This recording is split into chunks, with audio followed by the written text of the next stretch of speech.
English premier লিগে চলতি মৌসুমে ভিন্ন অভিজ্ঞতায় কাটাচ্ছে ডিফেন্ডিং চ্যাম্পিয়ন লিভারপুল। শুরুটা ভালো করলেও মাঝ পথে খেই হারায় আর্নে স্লটের দল। ব্যর্থতার বৃত্তে ঘুরপাক খাওয়া অলরেডরা আবারও ঘুরে দাঁড়িয়েছে। চ্যাম্পিয়ন্স লিগের গ্রুপ পর্বের শেষ ম্যাচে কারাবাখ এফকে হারিয়ে শীর্ষ ৮ নিশ্চিত করার পর নিউক্যাসল ইউনাইটেডকে হারিয়েছে ৪-১ গোলে। তবুও পয়েন্ট টেবিলের বেশ পিছিয়ে অলরেড। কাগজে কলমে না হলেও শিরোপা রেস থেকে অনেকটাই ছিটকে গেছে তারা। আপাতত চ্যাম্পিয়ন্স লিগের কোয়ালিফাই করাই তাদের মূল লক্ষ্য, যদিও কাজটা খুব একটা সহজ হচ্ছে না অলরেডদের জন্য।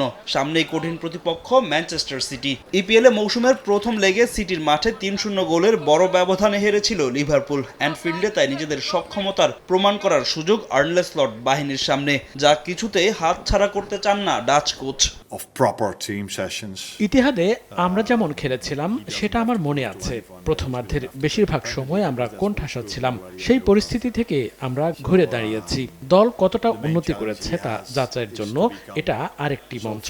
এই ম্যাচের ফলাফল আমাদের জন্য খুবই গুরুত্বপূর্ণ।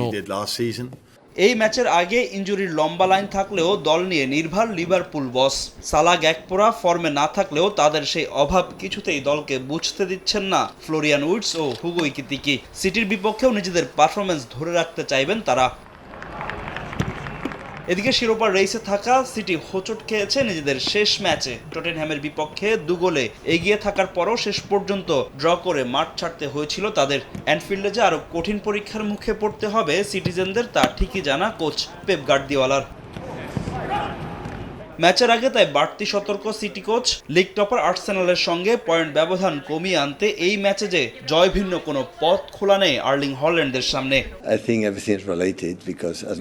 লিভারপুল মাঝে খারাপ সময় কাটিয়েছে, তারা আবারও ঘুরে দাঁড়িয়েছে।